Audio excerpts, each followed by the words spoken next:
새벽 예배 자리에 나오신 여러분들을 주의 이름으로 환영합니다. 찬송가 315장 내 주 되신 주를 참 사랑하고 함께 찬송하도록 하겠습니다.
이 시간 함께 나눌 말씀은 요한일서 2장 1절부터 11절 말씀입니다.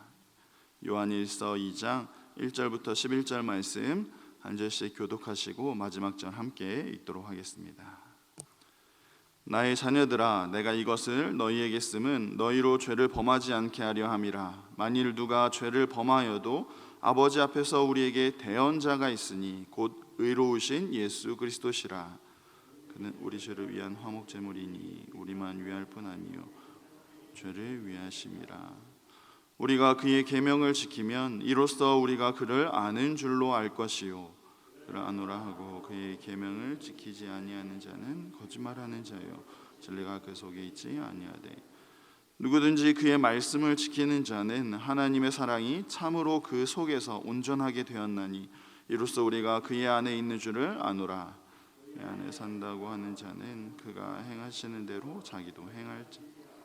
사랑하는 자들아, 내가 새 계명을 너희에게 쓰는 것이 아니라 너희가 처음부터 가진 옛 계명이니 이 옛 계명은 너희가 들은 바 말씀이거니와 다시 내가 너희에게 새 계명을 쓰노니 그에게와 너희에게도 참된 것이라. 이는 어둠이 지나고 참빛이 벌써 비침이니라. 빛 가운데 있다 하면서 그 형제를 미워하는 자는 지금까지 어둠에 있는 자요 그의 형제를 사랑하는 자는 빛 가운데 거하여 자기 속에 거리낌이 없습니다. 함께 읽겠습니다. 그의 형제를 미워하는 자는 어둠에 있고 또 어둠에 행하며 갈 곳을 알지 못하나니 이는 그 어둠이 그의 눈을 멀게 하였음이라. 아멘. 이 시간 사랑의 열매로 나타나는 믿음이라는 제목으로 함께 말씀 나누고자 합니다. 사도 요한은 성도들의 믿음을 세우기 위해서 특별히 거짓 교사들의 거짓 가르침으로 인해서 믿음이 흔들리고 있는 이 성도들에게 이 권면의 말씀을 통해서 성도들의 믿음을 세우고 있습니다. 당시 거짓 교사들은 영지주의라는 거짓 가르침을 가르쳤습니다. 영과 육은 분리되어 있고 오직 영만, 우리 인간의 영만 거룩하고 순결하며 우리 육신은 악한 것이라 이렇게 가르친 것이죠. 이 땅에서 우리 육신은 어떻게 살아도 아무 상관이 없는 것처럼 가르쳤기 때문에 이 거짓 가르침에 미혹된 성도들은 불법을 마음대로 행하기도 하고 또 육신의 자랑과 그 정욕을 따라서 살아가기 시작한 것입니다. 이에 사도 요한은 우리가 성도로 부르심을 받은 것은 그렇게 죄를 짓기 위함이 아니라 하나님 아버지와 그 아들 예수 그리스도와의 깊은 사귐으로 나아가기 위해서 그분 하나님과 깊은 교제를 하기 위함인 것이고 그래서 우리는 빛의 자녀로서 이 땅에서 행하며 그렇게 살아가야 한다라고 권면하고 있는 것입니다.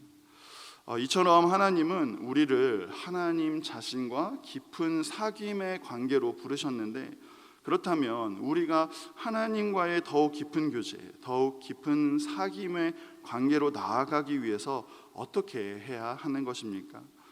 사도 요한은 가장 먼저 하나님과의 관계, 이 사귐의 관계, 하나님과 우리의 이 사귐의 관계는 절대로 깨어질 수도 깨어지지도 않는 관계라는 사실을 기억하라고 우리에게 말씀합니다. 1절 말씀을 보시면 나의 자녀들아 내가 이것을 쓰는 이유는 너희로 죄를 범하지 않게 하려 함이라 말씀합니다. 우리가 잘 알다시피 죄는 하나님과 우리의 관계를 단절시킵니다. 죄는 하나님을 바라보지 못하도록 만들고 하나님을 떠나도록 만드는 그런 역할을 합니다. 하지만 그보다 더 중요한 사실은 오늘 본문 말씀처럼 만일 누가 죄를 범하여도 우리에게는 누가 있습니까? 대언자이신 곧 우리를 변호해 주실 그리스도께서 계시다라는 사실입니다. 그리스도께서 하나님의 아들이신 예수 그리스도께서 우리를 변호해 주시기 때문에 우리는 오늘 비록 우리가 죄를 지었음에도 불구하고 하나님 앞에 나아갈 수 있다는 사실입니다. 그리스도께서 친히 이루어 주신 그 의로 우리를 옷 입혀 주셨기 때문인 것입니다. 물론 우리에게 변호자가 있다라고 해서 마음껏 우리 마음대로 살아도 된다라는 것, 마음껏 죄를 지어도 상관이 없다라고 이야기하는 것은 결코 아닙니다. 우리를 위해 죽으시고 또 우리를 대신해서 화목제물이 되어주신 그리스도, 온 세상의 모든 죄를 감당하기 위해서 기꺼이 자신의 생명을 내어주신 그리스도께서 우리의 모든 죄를 감당하셨기 때문에 그래서 우리의 모든 죄가 사하여진 것입니다. 그래서 이제 우리는 더 이상 죄의 노예가 아니라 하나님의 자녀가 되었고 하나님과 깊은 교제를 나누고 사귐의 관계가 되었다는 사실입니다. 그렇기 때문에 우리는 날마다 그리스도께서 우리를 대신해서 지신 그 십자가를 기억하면서 더욱 죄를 범하는 것이 아니라 더욱 죄로부터 멀어지게 된다는 사실입니다. 그리스도께서 지금도 하나님 보좌 우편에서 우리를 대신해서 또 우리를 위해서 중보하며 우리를 변호하고 계시기 때문에 우리는 하나님과 절대로 깨어질 수 없는, 하나님과 절대로 멀어질 수 없는 그러한 관계인 것이고, 그래서 우리는 이 사실을 기억하면서 하나님과 더 깊은 그러한 사귐의 관계로 나아갈 수 있게 된다는 사실입니다. 또한 하나님과의 더 깊은 사귐의 관계로 나아가기 위해서는 어떻게 해야 합니까? 우리가 하나님의 그 놀라운 사랑을 받은 자임을 늘 기억하며 그 사랑을 받은 자로서 살아가야 한다라는 것입니다. 사도 요한은 3절 말씀해 보시면 우리가 그의 계명을 지키면 이로써 그를 아는 줄로 알 것이요 이렇게 말씀하고 있습니다. 그리스도께서 우리의 죄를 위해서 화목제물이 되어 주셨다는 사실을 깨닫게 되면, 그리고 자신의 죄를 철저하게 깨닫고 자신의 죄를 고백하게 된 그러한 믿음의 사람들은 이제 그 사람 안에는 5절의 말씀처럼 하나님의 사랑이 참으로 그 속에서 온전하게 되는 것입니다. 여기서 온전하게 된다라는 것은 그 참사랑, 그 놀라운 사랑을 이제 깨닫게 되고 그 사랑 안에서 이제 우리가 살아가게 된다라는 의미입니다. 하나님의 그 사랑이 우리의 삶의 목적이 되는 것이고 우리의 삶의 이유가 되는 것이죠. 하나님의 그 끊을 수 없는 사랑, 우리를 절대로 포기하시지 않으시는 그 놀라운 사랑을 깨닫게 되기 때문에 우리는 그 사랑으로 인해서, 그 사랑으로 말미암아서 그 사랑의 결과로 우리도 이제는 하나님을 사랑하며 하나님의 말씀, 하나님의 계명에 철저히 순종하며 살아가게 된다라는 것입니다. 하지만 오늘 본문에 나오는 거짓 교사들은 어떻습니까? 그들은 진리를 안다라고 하지만 그들은 결코 하나님을 사랑하지 않기 때문에, 하나님을 사랑하지도 않을 뿐만 아니라 하나님을 믿지도 않기 때문에 그들에게는 이러한 삶의 열매들, 계명을 따라 순종하거나 사랑의 열매들이 결코 나타나지 않는다라는 것이죠. 요한도 분명히 이야기하는 것은 4절의 말씀처럼 거짓 가르침, 또 거짓 열매들, 계명을 지키지 않고 삶의 변화가 없는 그들은 거짓말장이라는 것입니다. 우리가 사랑하기 때문에, 우리가 사랑을 받은 자로서, 그리고 우리가 사랑하기 때문에 남편과 아내의 말에 순종하는 것처럼, 또 사랑하기 때문에 자녀들의 말에 귀를 기울이는 것처럼, 또 사랑하는 사람이 원한다면 내가 귀찮아도 다 들어주고 다 해주는 것처럼, 그렇게 희생하고 헌신하는 모습처럼 우리는 구원을 얻기 위해서 계명을 지키는 것이 아니라 구원받은 그 사실에 감격하여서, 그 은혜에 감격하여서 하나님을 사랑하는 마음으로 우리는 하나님의 계명에 순종하게 된다는 것입니다.